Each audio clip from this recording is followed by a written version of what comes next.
At 9:37 a.m. on Tuesday, September the 11th, terrorists flew American Airlines Flight 77 into the Pentagon in Arlington, Virginia. All 53 passengers and 6 crew members on the plane died, along with 125 people in the Pentagon, 70 civilians and 55 military service personnel. Many others were injured physically and psychologically from the attack. A moving memorial is now open to the public on the grounds of the Pentagon, honoring all people affected by the event. Much has been written about all 3 terrorist incidents on 9/11, the attack on the Pentagon, the unimaginable destruction at the World Trade Center, and the thwarting of a third attack by 33 passengers and 7 crew members on United Flight 93, which crashed in Shanksville, Pennsylvania, injuring nobody on the ground. Still, there are many untold stories. The incidents at the Pentagon, and especially in New York, were so large that no one will ever know everyone who contributed positively to the response and in what ways. The number of different agencies, organizations, and corporations that supported the efforts will never be completely documented. Today, we will explore only part of the story at the Pentagon, 10 years later. This is the story of the senior command staff. I am Ron Carlee. I was county manager of Arlington in 2001. I have brought together today the 4 people who had the most critical operational responsibilities at the Pentagon on 9/11. Now, they will be the first to tell you that any successful emergency response relies on many people below them and from organizations that they do not control, in fact, some that they do not even know about. However, the operational command staff have to get it right, because if they don't, you cannot get the most and the best from other people. At the Pentagon, there is every opportunity for command to get it wrong. Here's what happened, and here are the players. The event first was a plane crash, a fire, building collapse, emergency medical response with extensive casualties in Arlington, Virginia. I'm Jim Schwartz. On 9/11, I was the Assistant Chief for Operations for the Arlington County Fire Department. Hi, I'm Ed Plaugher. On 9/11, I was the Fire Chief for Arlington County. Now, of course, the event was at no ordinary building. It was at the Pentagon, a U.S. military installation and the headquarters for the military of the world's greatest superpower. Hi, Ron. I'm Jim Jackson. On 9/11, I was the commanding general for the Military District of Washington. And of course, this incident was no accident. It was the intentional act of terrorists attacking the United States of America. I'm Christopher Combs. On 9/11, I was the FBI Weapons of Mass Destruction Coordinator. 3 agencies, 3 different command responsibilities, 1 incident. Who was in charge? Jim? Well, you know, I think that has to be the most often asked question in the wake of 9/11 and other events. And there's not a simple answer to it, but I think the answer has to start with the idea that nobody's in charge of everything. You have to follow that question with another question, in charge of what? And there are many people that are in charge of many elements of the response. The key is to figure out how to unify that response so that it's coordinated and people are well aware of how to complement the decisions, the respective decisions that are getting made in various locations and in various levels of the response. So the way to do that is through the incident command system and by unifying senior leaders in a way that they can share information and, again, come to the best decisions collectively. At the same time, that only happens if we've done a good job of establishing both organizational and, on some level, personal relationships in advance of the incident, so that we are not trying to figure out who each other are on an incident and trying to figure out what each agency or what each individual brings to the table. So what were you in charge of 9/11? Well, in the initial stage of the incident, clearly the highest priority was life safety. So my focus was on dealing with the casualties that were both outside of the building and those that were still trapped in the building, gaining control of the fire itself, ensuring that there weren't additional hazards on the incident scene that might have been brought by the terrorists as a result of their attack. So bottom line, you were the incident commander? I was the incident commander, but supported by others in a very similar senior role that were there to assist in all of that high-level decision-making. So Ed, you're the fire chief. What's your operations guy doing as the incident commander? Why not you? Well, You're the senior guy. The incident of this magnitude, and all incidents of this magnitude, require a senior executive to have the overarching authority to run the incident and bring all the players together under a common tent or a common platform. Establishing and making sure that every aspect of the incident is not neglected or forgotten takes a key leadership role. And there has to be an overview. There always has to be somebody who basically makes sure that nothing is awry and that all the key elements, making sure that the appropriate set of resources and that it works within the overall regional response capability that had been worked on for decades in the Washington metropolitan area. And senior leadership has to play that role, So has this to is unfold one of the it. biggest events in your life, isn't it? That's one of the biggest events in the history of our nation, particularly when it comes to response. But you didn't feel that you needed to be there on the ground commanding the incident, that you had other things that you needed to be spending your time on? Yeah, the philosophy that is part of the incident command system and is one of the fundamental pieces is that you have to have trust in the people, you have to have competent people in the appropriate places, and the operations chief is the best incident commander that I had at the time, as well as place him and the other individuals being placed in the appropriate roles. So in other words, even though the incident commander has a critical aspect of this incident in all incidents, they still have to rely upon other people. So if you send the message that you don't have trust and confidence in your employees, then the incident will not go properly. And so it starts at the top. There was no doubt in my mind that we had the best people in the best place doing the best thing that they could possibly do at that day, at that incident. But they needed assistance, they needed help. They needed an overview. How big was this incident? How complex was this incident?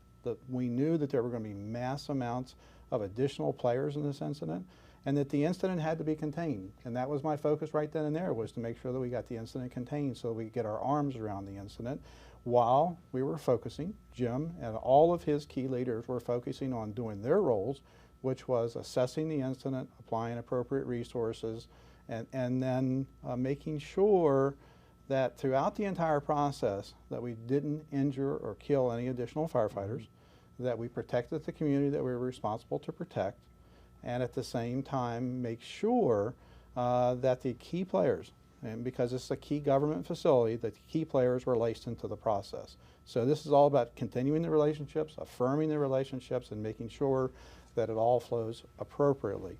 So there is what is called, in the incident command system, what is called the senior advisor role. The senior advisor is the only person who has the ability to remove the incident commander.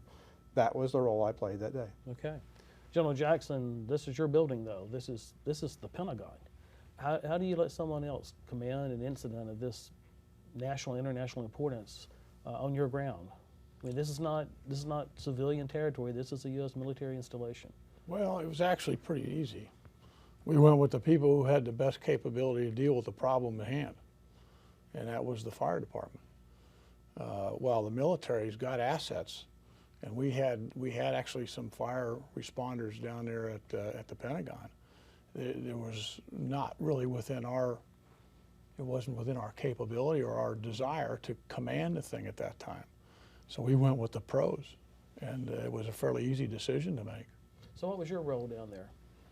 One, Well, you had to make that decision. You had to agree to let the pros handle it. But what else did you have to do? I mean, this is the Pentagon. Yeah, well, first of all, my role was to be there to be the conduit that the incident commander could use to get into the Pentagon. And so I became the point of contact and allowed me and my staff to work with the right people inside the building, because obviously you got some senior governmental officials there who are interested. They're going to want to know information, and they're going to want to keep track of what's going on. And of course, our desire is to feed them that information without it becoming a burden. The other aspect was because of my position in the district, I had access to military assets from both inside the district to outside the district that I could basically at my command pull in. And so again, I was interfacing with the incident commander to find out what he needed and what we could do to support. And then when he asked, we provided. Chris, this is a pretty big crime scene. In fact, you had 3 huge crime scenes in the FBI simultaneously.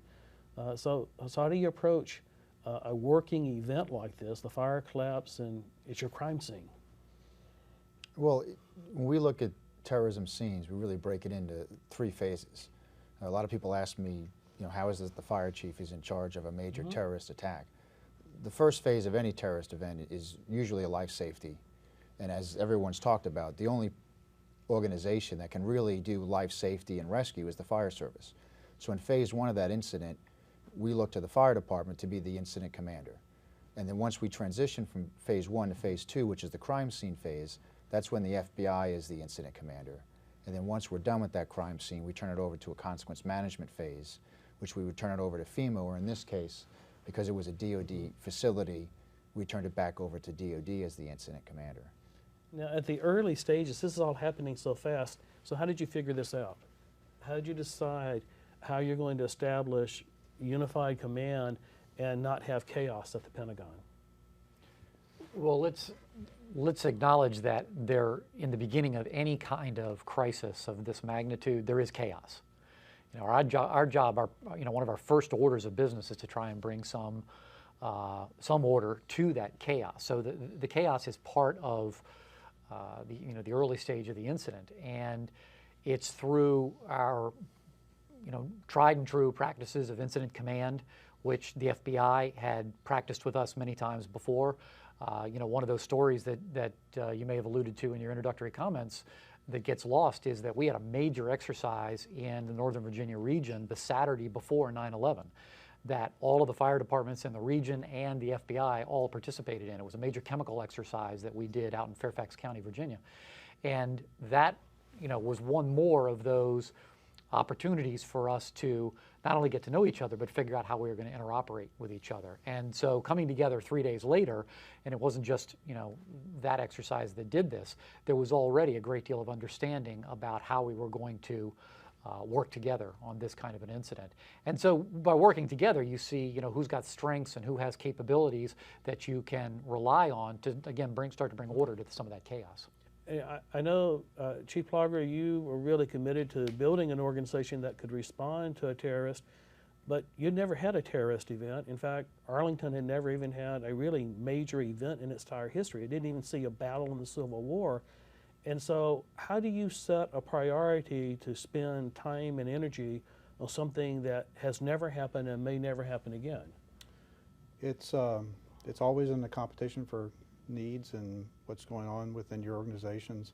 But you just have to stay stalwart. You just have to always continue to work hard. One of the stalwart moments, or one of the key moments in the history of Arlington, from my perspective, being a brand new fire chief in Arlington County, was the Tokyo incident that occurred in '94 with the sarin gas attack, which truly, from my perspective, told us that we needed to revisit how we were set up and what we were doing, particularly for the region and our preparedness.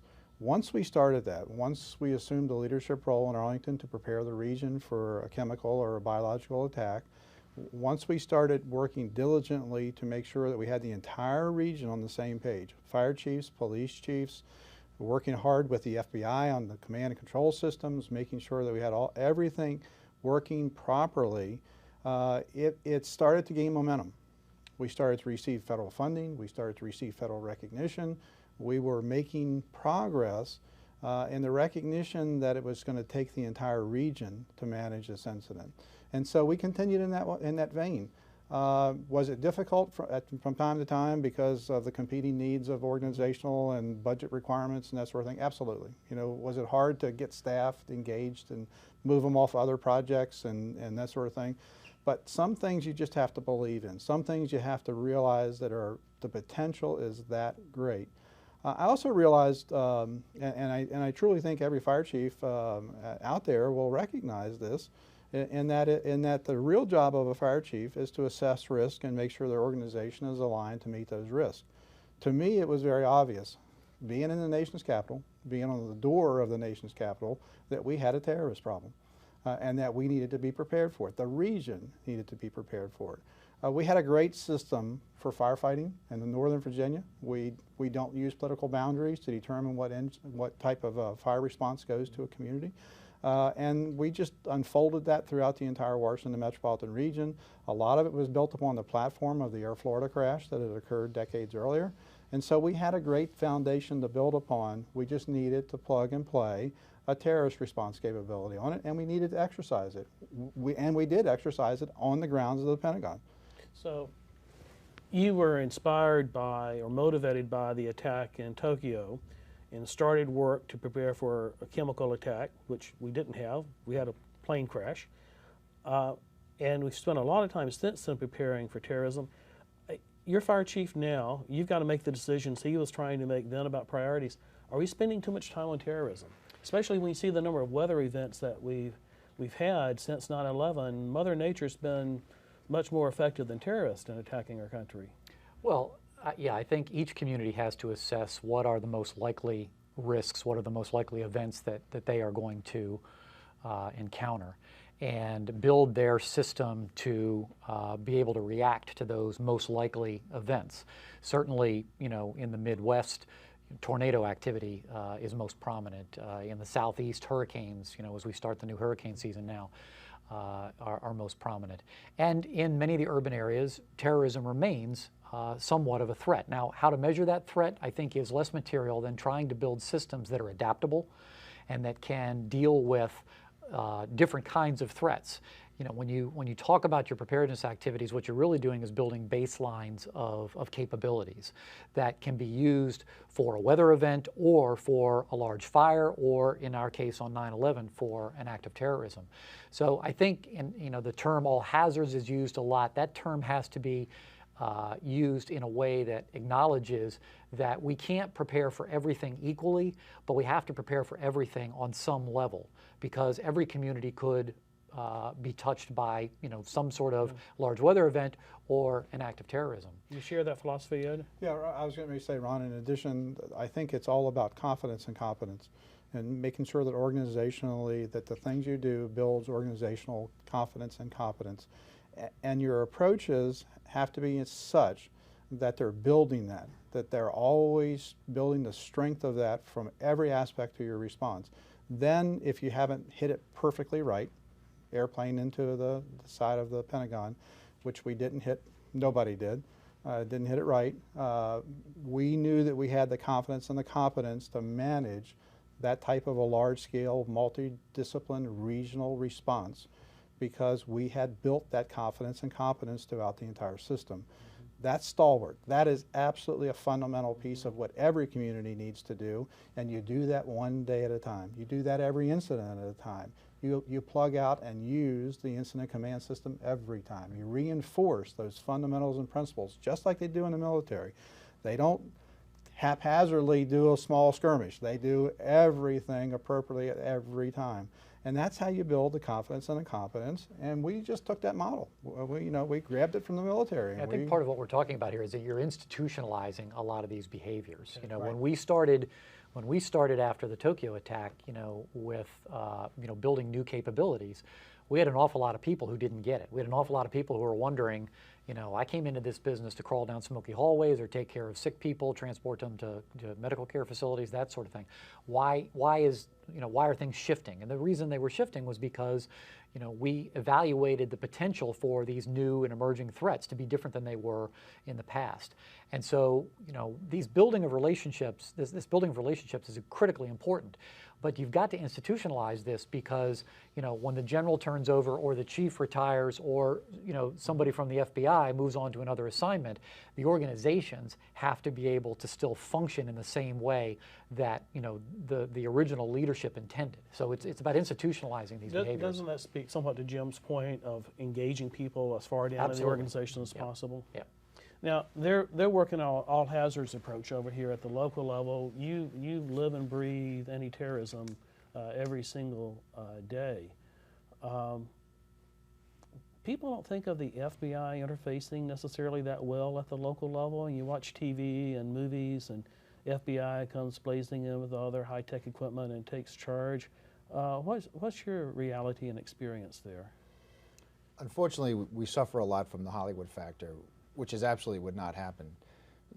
Every time we roll out, and we're rolling every day with our local responders, it's joining a unified command team that's already set up by local responders. Local is always going to be first. Everything is a local event.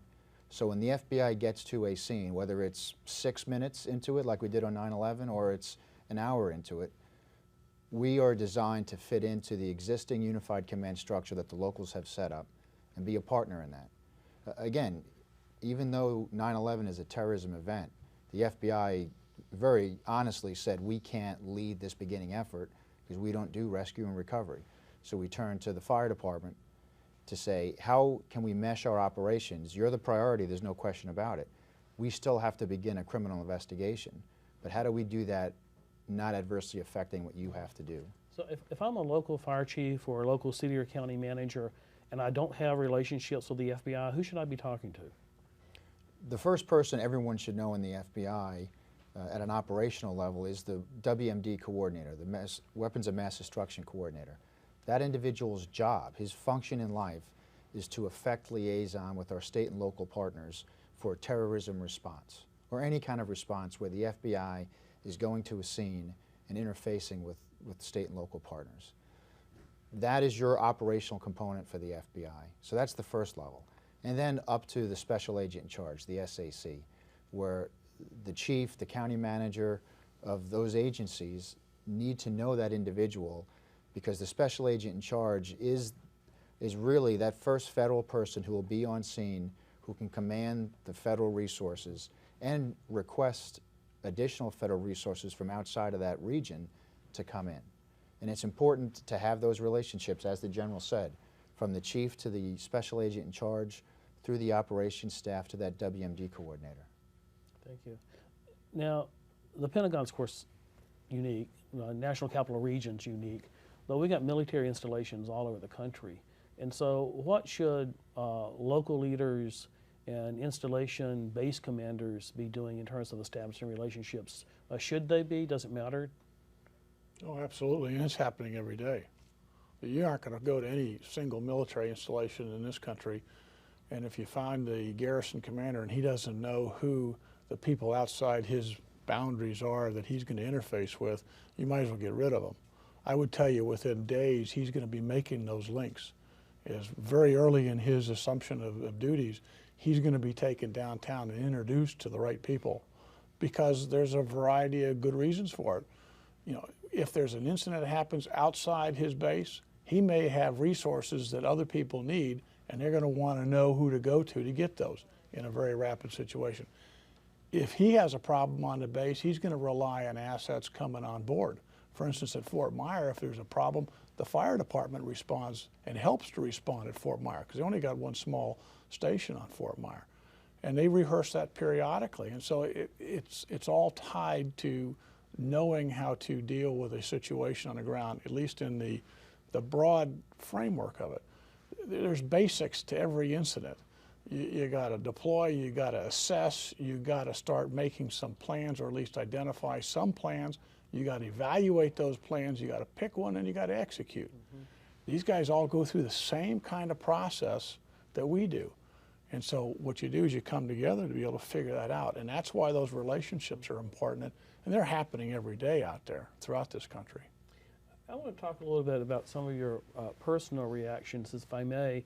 You know, one of the points that you've made to me, General, is that your professional training led you to be the one to cause these events, to attack other people, our enemies. And in this case, our enemy attacked us. What was your reaction when you arrived at the Pentagon and saw your headquarters successfully attacked by an enemy? Well, I don't think there wasn't this immediate rush of emotions or anything. I mean, there was a problem. It required some action, and therefore we were the ones to do this. It was obvious to me that I was going to become a focal point for the military response. So again, as I rolled into the Pentagon that day, first thing I was doing is, as I just mentioned, I was assessing, I was looking, I was trying to get a feel for what was going on, who was out there doing certain things. And of course I saw the fire department, and it was obvious to me that they're fighting a fire. Sounds like that's about what they ought to be doing. And so we connected at the right time and place to find out what can I do to help you, because it looks like you're doing the right things here. And that's when we started talking and sharing and deciding what to do next. And based on some conversation, we started bringing assets down. So it really, I mean, you're almost operating off of autopilot when you move in there. It's off of prearranged thoughts and patterns that you've built, and you know, the way you decide, the way you engage, and you're just doing. I brought some staff with me, and of course they moved around with me, and they were, you know, offering insights and assistance and communications back and forth. But it was, I mean, it was a pretty hectic time. It wasn't several hours before we looked at our watches and realized what time of day it was. But I mean, there were things going on. It kept us busy. Yeah. Did you stay too long your first shift? Probably. I remember going home late that night, real late that night. But you know, again, making sure the right people were set up to be able to handle things that night. And as it turned out, as I was going home, the fire reignited in the building, and there was another recall for the fire engine, and they moved down there. And of course, they were able to deal with that properly. And you know, next morning we reassessed and moved on from there. 3 simultaneous terrorist attacks, 2 unbelievably successful. FBI take that personally? I don't know if it was personal, but we understood immediately that we were under full attack. And even for us, it was bigger than the 3 sites. We also had the hijack airports, which for us was a site. So while we're at the Pentagon with hundreds of agents, we actually set up another command at Dulles Airport where the hijacked plane took off from. We had 100 agents out there.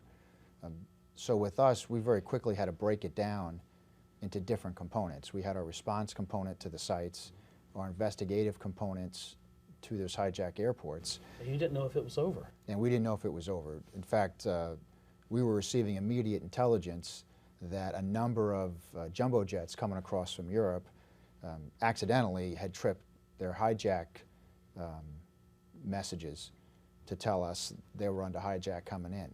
So there was that fog of battle of, we have additional planes out there that are coming in. Where are there more attacks planned? What is the next step? So we were looking in many different directions as to what the problem was. Yeah, so what were you feeling on that day? I mean, I can distinctively remember standing there with Jim and saying, you know, this is it. This is what we've been training for. The fight is here. In somewhat disbelief, obviously, with the size and scope. Being on the scene, though, we didn't have a full view of what had happened. We knew New York had been hit with 2 planes. I personally was not aware of the collapse of those towers for hours into that day. The events that ended up happening in Shanksville, we didn't really have a full, clear picture of that for much later in the day. We knew there was a plane that had gone down. My initial reports to me that the plane had hit Camp David, which led to more confusion. There was a lot of intel out there from a number of streams that talked about other attacks, and we were working to either confirm or push aside that intel is not accurate. But we had reports that the State Department had been hit, the White House had been hit. Luckily, we could see D.C. from where we were, so we didn't see the smoke, and we pretty much felt that wasn't true. We were told that Cleveland had been hit. We weren't quite sure why or how that played into it. So you definitely had that fog of battle that we had to chase down to provide the intelligence to the partners. Did you overstay your first shift? Absolutely. I think everybody did, and you know, it's hard. Everybody knows you need to go home, you need to turn command over. I think the perfect shift is a dedicated 12-hour shift, and then people need to leave to rest, to come back for your next 12-hour shift. It's hard to do. It's hard to have people leave. They leave, they want to come back, they want to be in the fight. And that's one thing that we've tried to work on is, you know, after 12 hours, if you look at the research, accidents go up, your cognitive ability goes down, so you really want to try to push people out after 12 hours, but it's a hard task to manage. Yeah. Either of you go home after 12 hours? No, I didn't go home the first time until the night of the 12th. So, you know, close to 36 hours before I got my real first break. And I echo what Chris and the General have said, that you've got to make those in more manageable pieces. And I'd go one step further, that I think in the initial stage of the incident, somebody who's going to be in that prime decision-making role probably, needs to get a break after 4 or 5, 6 hours, and I mean a significant break, because the amount of decision-making going on in the early part of an incident of this scale is just enormous. And it'll settle down after a while, but just the way things are coming at you, and the way that you're walled off from everything other than the incident, I think just calls for consideration to spell somebody in one of those positions even earlier than 12 hours. You can then get into a rhythm and get people in 12-hour shifts after a little while. But I think in the first phase, it's got to be far sooner. Mm-hmm. Could you do it today? Could you employ that discipline? Well, today I wouldn't have to, because I've got good operational commanders that I would probably have to be influencing. I'd probably be the one making those decisions, telling my operational commanders, you need a break. But hopefully with the experience of 9/11 and the hindsight of these years, perhaps maybe I'd have enough wisdom to try and spell them in that way. Can you remember what you felt when you arrived on the scene? I don't.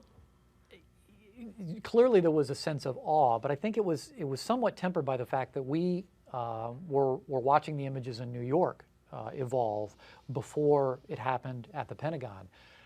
We had watched as much of America did, that second airplane go into the South Tower, which for us confirmed what we had already assumed because of the first airplane, and that was that these were intentional acts. This was an act of terrorism. So I think there was maybe a momentary sense of disbelief, but then, as the General said, you're going to work. You've got to marshal all of your energy, towards executing the tasks that need to be done, to focus on life safety and gain control of this fire and gather the situational awareness. If you are going to be overcome by emotion, you're going to be far less effective. And I don't know that anybody, certainly in the leadership team, was feeling that way. What were you feeling, Ed? Actually, it's a great question, Ron, but actually now that I reflect upon it, there were no emotions. I mean, I was pure focused on making sure that we had the right resources, the right players, the right individuals in the right places, making sure we had the right assets, enough EMS assets and enough fire assets on the incident scene.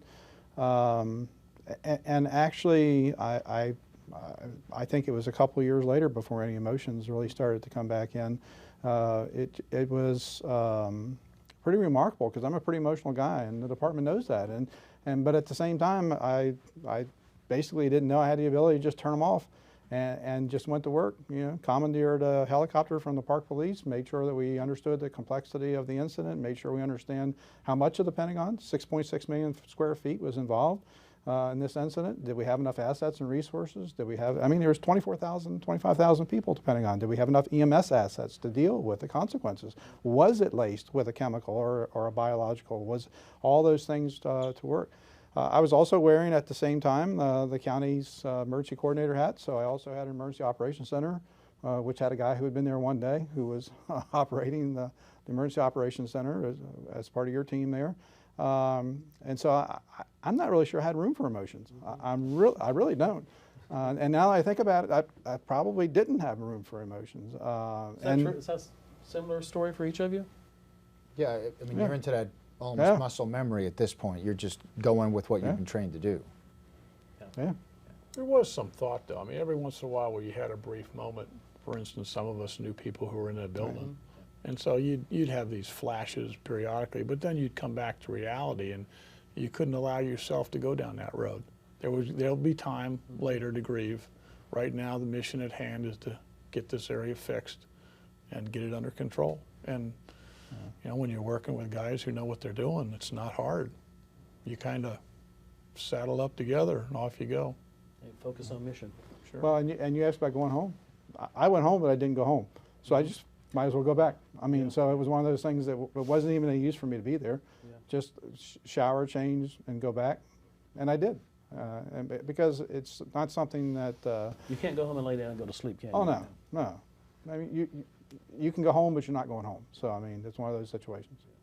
So let me ask you to talk about this a little bit. We focused on the three lead agencies that, by statute and incident, really had command responsibilities. But there are a lot of other agencies involved. Could you just talk a little bit about some of the other agencies you worked with and the importance that they play in this incident and any large-scale incident of this magnitude? Who are some of the other critical players out there? Wow. Well, I'd have to start with, for a local community, there's obviously a lot of focus on the fire department and the police department, the public safety agencies that are going to be on the forefront. But the reality is, in an incident like this, it's the entire community. It's certainly in the first hours, the entirety of whatever government resources are available that have to essentially drop what their daily responsibilities are and marshal their efforts towards this crisis, towards the dealing with this crisis. So a lot of the lost stories in an event like this are the way our Parks and Recreation Department and our Environmental Services Department, then called Public Works, even our libraries, the personnel that work in those jobs that we too often take for granted in, when we're talking about a crisis like this, that really fell in and did critical work to support those of us that I would say were on the front lines, but just did enormous work that was extremely important to our people success. Don't think of Parks and Recreation and libraries in the context of terrorism. No, they don't think of that at all. One of the very first resource requests that Chief Plaugher urged us to make was 6-foot chain link fence, 2,000 feet of it, so that we could create a physical barrier and begin to control access to the incident site. Well, where do you get that? Where does that come from? And it was our Parks and Rec department in Arlington that had access to that as a resource, and through our Emergency Operations Center got that tasking and produced, in a way that we weren't waiting days for that kind of critical asset, that kind of critical resource. It was there in just a few hours and was assembled, and we had our first hard barrier that enabled us to control access to a crime scene, and to one obviously that had still a lot of casualties that needed to be dealt with. Military has a lot of different components to it. What was the interagency coordination like? Well, inside the military, it wasn't too difficult. The executive agent for the Pentagon is the Secretary of the Army. That was Tom White. And as I recall, we bumped into each other fairly early on that day.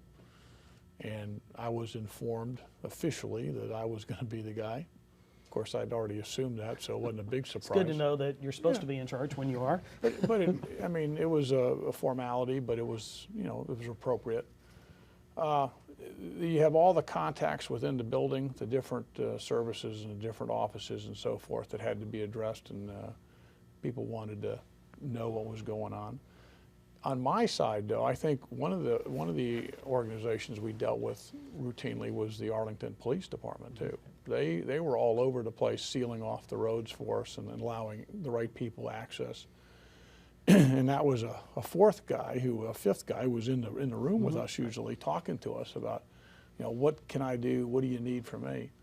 And then on my side, I had 5 installations, and all of them were wanting to know what was going on. One of them right up the hill. So in addition to the Pentagon, there were 5 other military installations that were part of the military district of Washington. And so I had to, Fort Myer obviously was engaged, and I had elements of them down talking to us all day long.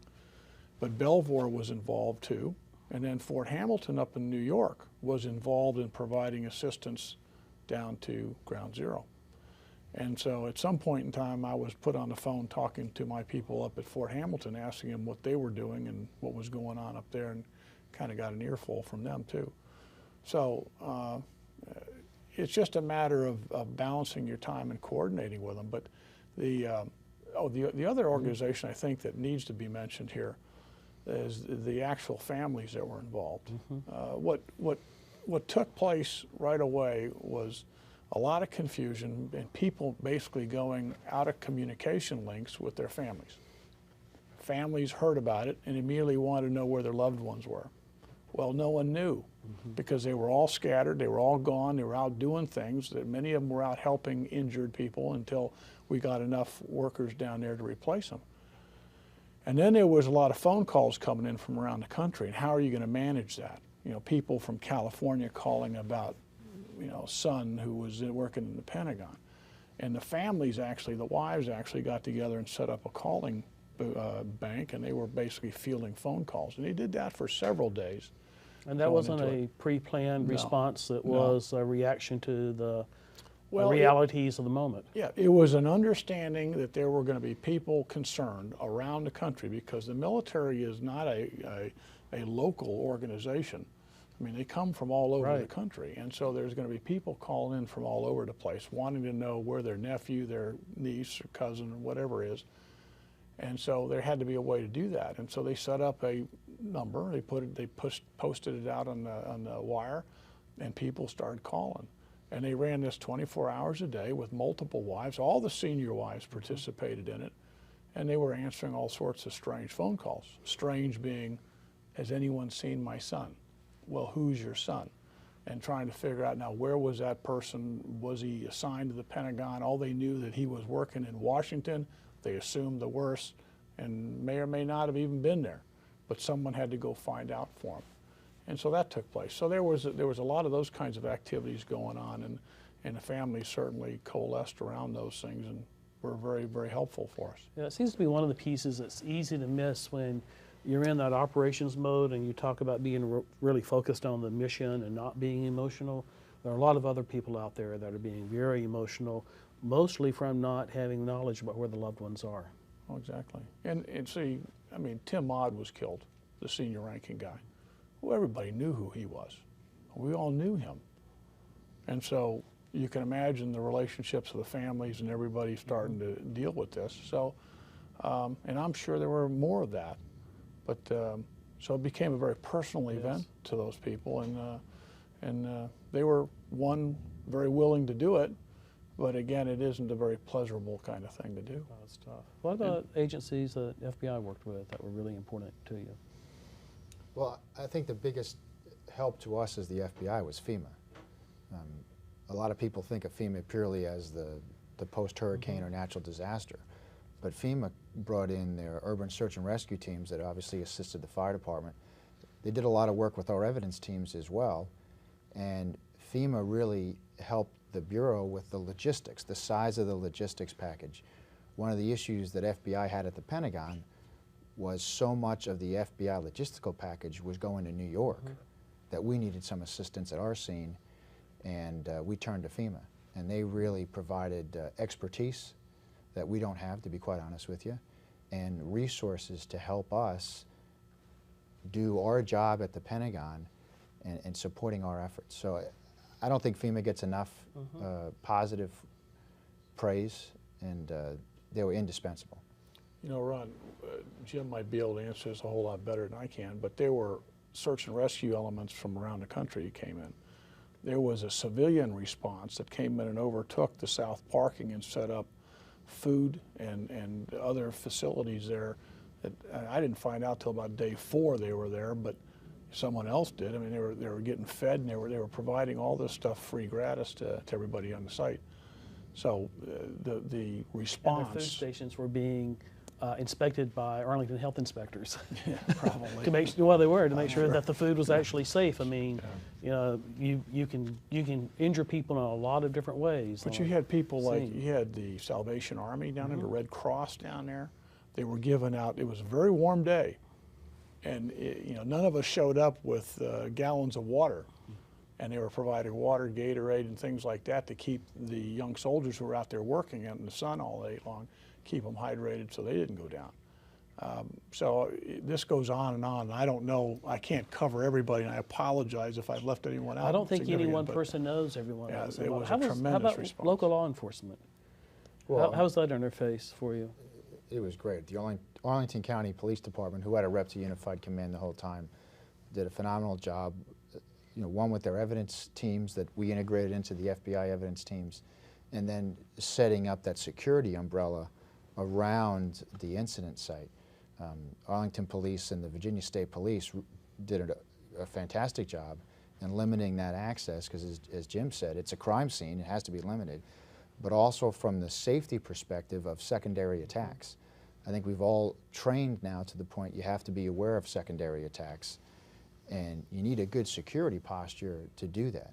And the local police, again, Arlington County and the Virginia State Police did a fantastic job on that.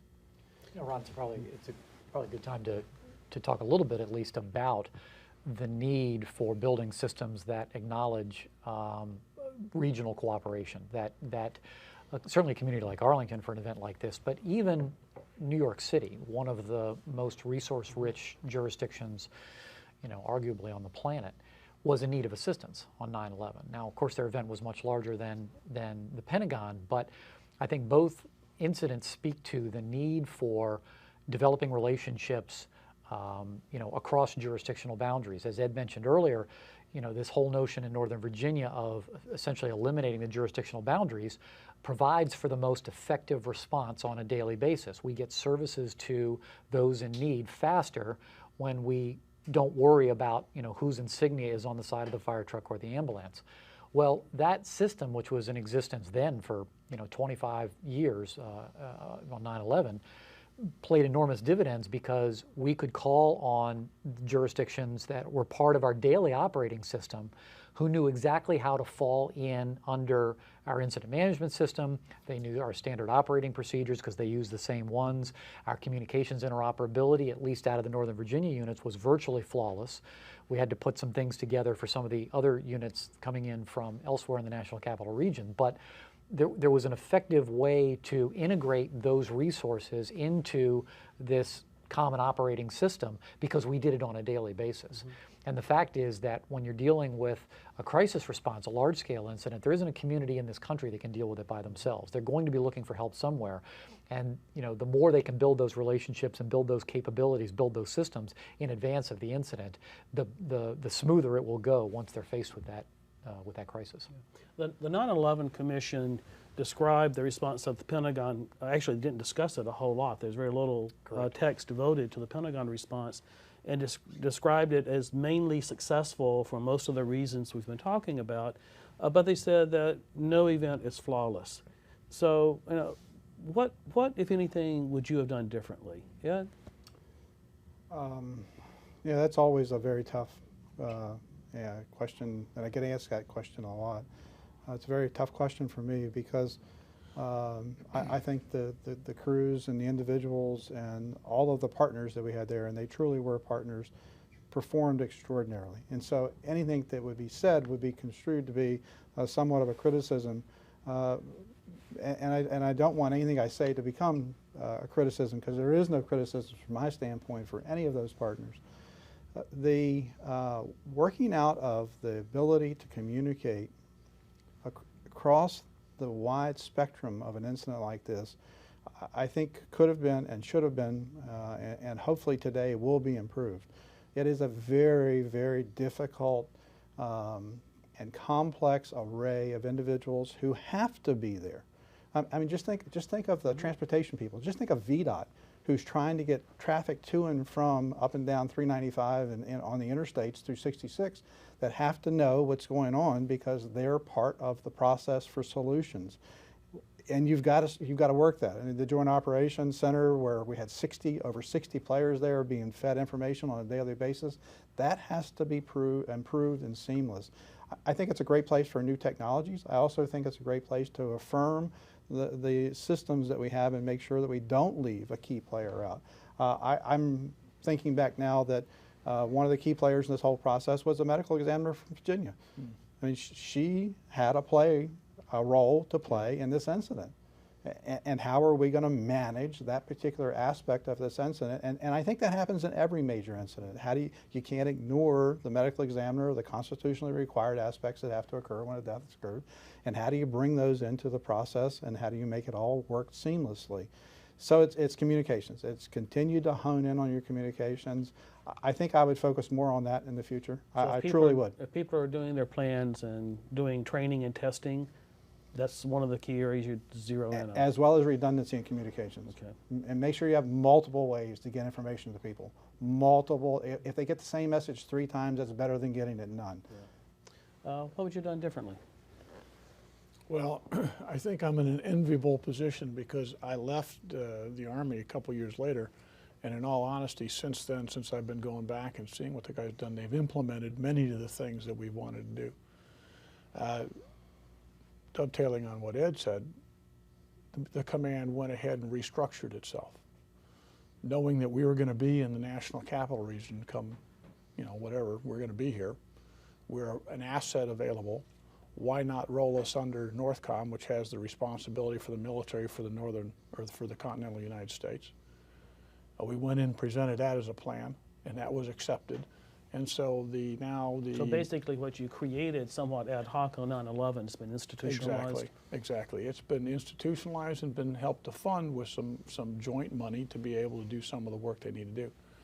We went out and we put money aside to buy new communications capabilities. We now have a van, a big vehicle that will roll in and has all the connectivity to plug into anybody just by sitting there, put up masts and whatever, and can start bringing in comms right to that location. So a lot of those have been bought around the country. Has that been a worthwhile investment, these communications command vehicles? If you use it once, it will be.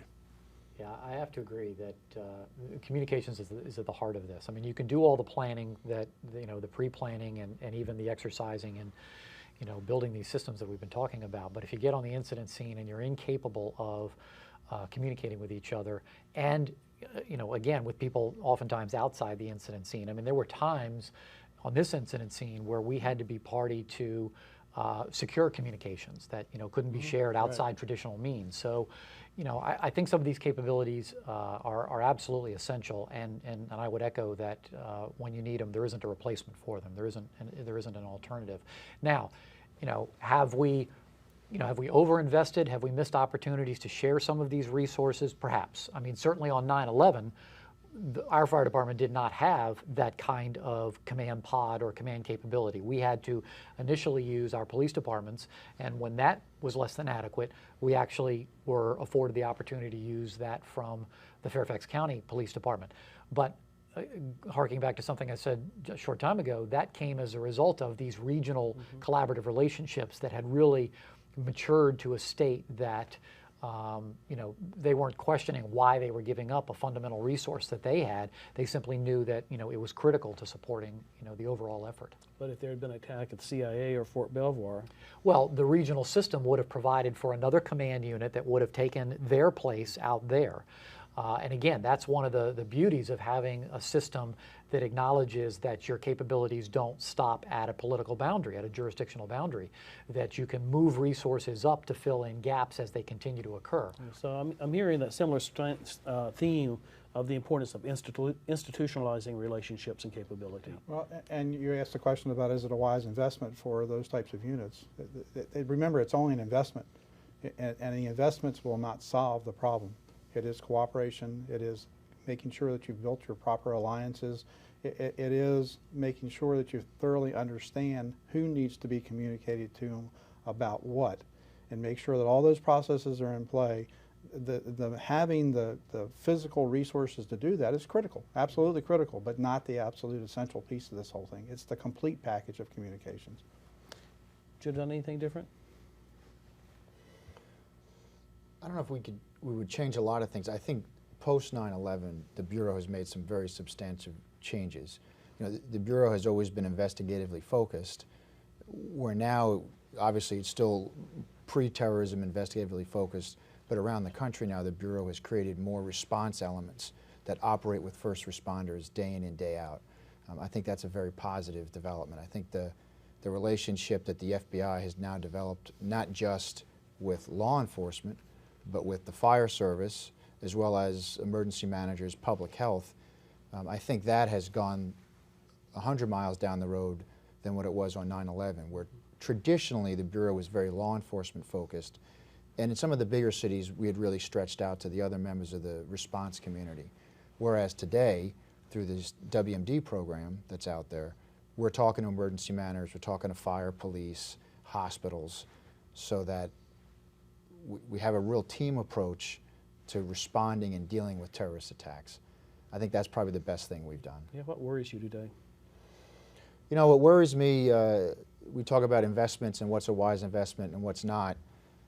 We've spent an incredible amount of money and training effort on WMD type attacks, chem bio, and what concerns me is we haven't focused on what we're hitting every day, and that's explosive attacks or small scale tactical attacks like you see in a Mumbai type situation.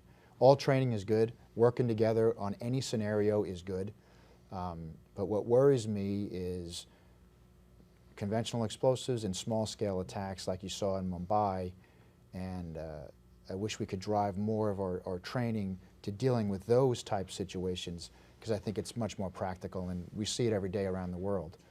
Luckily we haven't seen it here, but if you look at the failed terrorist attacks or the ones that the FBI has been fortunate enough to stop in the last 3 years, they are 99% of them an explosive-based attack or a tactical-based assault. What worries you? Well, a lot of things you know, can contribute to staying awake at night. To add on to this, I think where I still think we can invest some more, focus some more, is on building resilient communities. I think, you know, one of the topics we haven't talked about here is how the average citizen contributes to all of this. To link it to one of your other questions about what would I have done differently, I probably would, on that day, I probably would have drove a little bit more some decisions around public communication, how we reached out to the Arlington community and in fact the entire region to inform them of what's going on. Now, 9/11 at the Pentagon was, you know, a confined event. It, as you know, we've talked about it. It's a military installation. You know, security was actually fairly easy to gain control of, at least as compared to had the event happened somewhere else in the Arlington community. But I think that where we've really got to continue to focus is building you know, our systems to acknowledge that the true first responders are going to be the average citizen on the street, who are going to be the first to arrive at an incident scene. And if it's a really large-scale incident, if it is truly of crisis proportions, then we're going to be depending on a lot of people in our communities to fend for themselves and not become you know, over-demanding of scarce resources that are going to be concentrated at the heart of the crisis scene. The true first responders at the Pentagon were the co-workers there. They were absolutely were. The real heroes of that day were the people that go to the Pentagon every single day. More lives were saved by the people that go in and out of that building as their daily workplace than by, you know, fire and police that showed up on that morning. So absolutely, and the military obviously is focused on that kind of quick response and reacting to a crisis like that. But we've got to get average citizens to take some responsibility and understand that they have a role in this enterprise also. So more effort on community preparedness. More effort on community preparedness, more effort on building strong neighborhoods that can look after each other in the middle of a crisis. You know, and that crisis doesn't have to be of 9/11 proportions. It doesn't have to be of Katrina-like proportions. It can be, you know, 3 feet of snow that falls in a community, and in any particular neighborhood in a place like Arlington, there is somebody that, you know, depends on Meals on Wheels to get their daily sustenance, that depends on their prescriptions to be delivered by the pharmacy. Well, how are those kinds of essential goods going to get through, you know, to the elderly person that lives alone if his or her neighbors are not looking after them, if they're not even aware that she's among them and has special needs during a crisis? So those are examples of, I think, building resilient communities, and the more we can get our average citizens to acknowledge that they have a role, and for that matter, government leaders to also acknowledge that they need to engage with people at a community level, you know, that's how we'll build strong communities and better responses for the future. Thank you. You retired from the U.S. Army. What are you doing now, and did your experiences on 9/11 change you in any way? Well, I work for a contracting company downtown and have people around the world working for me. In short, I'm not sure that there was any single thing on 9/11 that caused me to change. Obviously, for many of us, it was our first physical contact with terrorism on a personal level. So I'm sure that had some impact. But I don't think, I think the military experience kind of prepares you for this kind of deal, and we've been through similar events and deployments, unknown, you know, no notice kinds of things, deaths and so forth, and so we have some kind of capability to deal with that internal, you know, connection to this and be able to make it work. But to spin off on your earlier question, you know, what worries me the most, much of what was already said, I ditto that big time. But the one thing I would offer up would be complacency bothers me. As we get further away, as things change, as lives go on, as we do things and we lose track, we forget. The bad guys only got to get right once. We've got to be right all the time. Otherwise, we're into reacting and we're doing consequence management, which we'd rather not do. We'd rather be in the preventive mode. That becomes very difficult. So all the way from senior government officials all the way down into the communities, complacency is gonna hurt us. How we fix that takes strong leadership, people who are willing to go out and basically make the case and spend the money at the right time for this stuff. Do the training and participate. And that's going to take leadership. It's the only way it's going to get solved. Ed, you're retired from fire chief. What are you doing now? And did 9/11 affect you in any way personally? I'm the Assistant Executive Director with the International Association of Fire Chiefs, and daily work in a preparedness role for our nation with fire service assets, fire and EMS assets throughout the United States, but also around the world, and what I get a chance to do. It's impossible to say that you could have gone through 9/11, particularly performing the role that I performed, without being affected by it. I mean, it's just, it's a life-altering, community-altering, life-altering, nation-altering series of events that occurred. So we all were affected by it, and we can't paint it any other way. Personally, I was affected. You know, I was a firm believer that you have to rely upon good people to do the right things at the right time. And I think that was affirmed that day. So a lot of my beliefs were affirmed. Build the right infrastructure, have faith and confidence in the people, give them their lead and let them perform. And they will amaze you. They will amaze you continuously with the level of performance. I think it was also an extraordinarily valuable lesson about cooperation and making sure that you always affirm those partners that you've built over the years and make sure that the systems are there to affirm those collaborations and those partnerships. We live as regions. We live in regions. We're regional entities today. We might have lived based upon a river bank years ago, but we don't anymore. We now live in the United States based upon a region. Let's make sure that we affirm our preparedness on a regional level as well. If we do that, we will not only be better prepared, but we will be smarter prepared.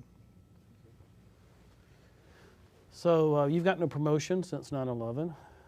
You've gone from weapons of mass destruction to anti-terrorism. I don't know if that's moving up or not.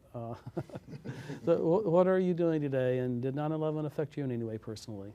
Today I'm the Assistant Special Agent in charge for counterterrorism and special operations at the Washington Field Office. I think, as the Chief said, 9/11 has to affect you. I think it's affected me personally in a redoubling of my effort for counterterrorism. Especially on the FBI side, where we see all the secret cables and all the intelligence that's out there that I think thankfully the American public doesn't see every day. It really drives it home as to what we're doing and why we have to work so hard. And we do work hard. It's an incredible cost that I think the members of the FBI pay on their family by the amount of time that they work to find these plots before they occur and to disrupt them. And then in the response, you know, we're going 24 hours a day to all of the communities to make sure that events that happen are not terrorist related. So I think I've redoubled my effort, as I think everybody on my teams has done, and it showed us what is the cost of not being vigilant. You know, what's the cost of not working as hard as you can every possible day?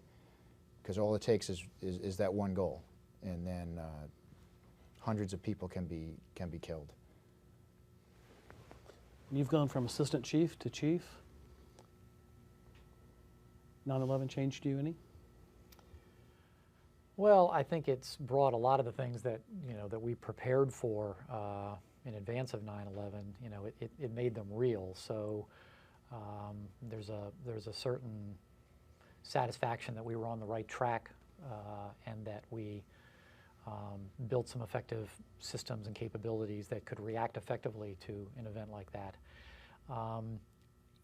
I guess it also taught me that as I assumed the position of chief, that I don't have the real luxury of trying to run the fire department. I have to lead an organization where I've got good leaders beneath me who can do the daily work of running the organization, so that I can work at this institutionalization process, so that I can work across these boundaries, not just regional boundaries, jurisdictional boundaries, but also work with our partners in law enforcement, our partners in public health, our partners in emergency management, our partners in the nonprofit world, who all contribute to this enterprise. So, beyond going through the experience, the shared experience that others here went through, it's more about, how do I focus on the right things, and how do I build an organization that will sustain these efforts after I leave, whenever that is. So I guess it's made, the ideas that we were contemplating before 9/11 more real in a way that I don't think any of us could have predicted or invited, certainly, but I'm glad we did that work, and now that work continues. It just continues on a new level, because I think that the threat is, ever more realistic than perhaps it was when we were doing that planning before 9/11. I think, if anything else, it is about understanding that my role is to serve a community, and that community has something to offer, in this enterprise also. And we ignore that, really at our own peril, because sooner or later we are going to face another incident, whether it's as large scale as 9/11 or smaller. We're going to be depending on those people, and part of my role is to engage with them to find out what their needs are, and also sort of in the leadership role prompt them to engage with each other. Thank you. Thank you all very much for coming together. Jim Jackson, U.S. Army, representing Department of Defense, Command, the Pentagon. Chris Combs, representing the FBI. Ed Plaugher and Jim Schwartz, Arlington County Fire and Rescue Department. Thank you for your outstanding response on 9/11. Thank you for what you've done every day and for your careers in public service.